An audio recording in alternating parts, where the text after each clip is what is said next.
Plus two ഫലം കണ്ട് വിദ്യാർത്ഥികളുടെ കണ്ണു തള്ളി. പലർക്കും ആകെ മാർക്കിനേക്കാൾ കൂടുതൽ മാർക്ക്.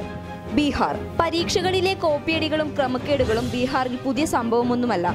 ആരും ഇതുവരെ കാണാത്ത കോപ്പിയടി രീതികൾ പരീക്ഷിച്ച് വിദ്യാർത്ഥികളും പഠിക്കുന്ന വിഷയമറിയാതെ വിദ്യാർത്ഥികൾക്ക് ഉയർന്ന റാങ്ക് നൽകി ബീഹാറിലെ പരീക്ഷാ ബോർഡും ഇതിനു മുൻപ് ഏവരെയും ഞെട്ടിച്ചിട്ടുണ്ട്.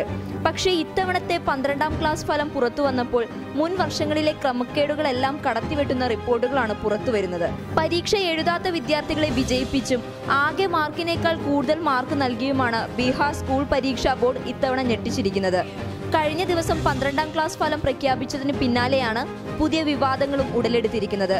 പരീക്ഷാ ഫലം പരിശോധിച്ച ചില വിദ്യാർത്ഥികളാണ് തങ്ങൾക്ക് ആകെ മാർക്കിനേക്കാൾ ഉയർന്ന മാർക്ക് ലഭിച്ചതായി പരാതിപ്പെട്ടിരിക്കുന്നത്. അർവാൾ ജില്ലയിൽ നിന്നുള്ള ഭീംകുമാർ എന്ന വിദ്യാർത്ഥിയാണ് തനിക്ക് ടോട്ടൽ മാർക്കിനേക്കാൾ കൂടുതൽ മാർക്ക് ലഭിച്ചെന്ന് പറഞ്ഞ് രംഗത്തെത്തിയത്. 12ാം ക്ലാസ് കണക്ക് പരീക്ഷയുടെ തിയറി പേപ്പറിൽ 35 ടോട്ടൽ മാർക്ക്. പക്ഷേ ഭീംകുമാറിന് ഈ പേപ്പറിൽ ലഭിച്ചിരിക്കുന്നത് 38 മാർക്കും. എന്നാൽ ഇത്തരം സംഭവങ്ങൾ ബീഹാറിൽ പതിവായതിനാൽ തനിക്ക് ഞെട്ടലൊന്നും ഉണ്ടായിരുന്നില്ല എന്നും ഭീംകുമാർ പ്രതികരിച്ചു.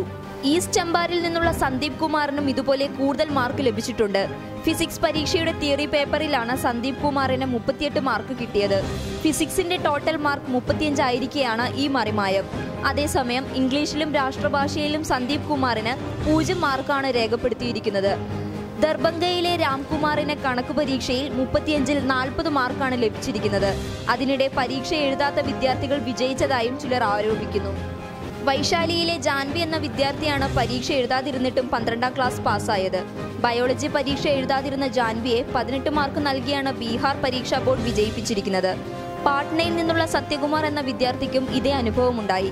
എന്തായാലും പരീക്ഷയിലെ ക്രമക്കേടുകൾക്ക് പിന്നാലെ പരീക്ഷാ ഫലത്തിലും ഗുരുതരമായ പിഴവുകൾ സംഭവിച്ചിരിക്കുന്നത് ബീഹാർ വിദ്യാഭ്യാസ വകുപ്പിനെ പ്രതിരോധത്തിലാക്കിയിരിക്കുകയാണ്. പബ്ലിക് കേരള.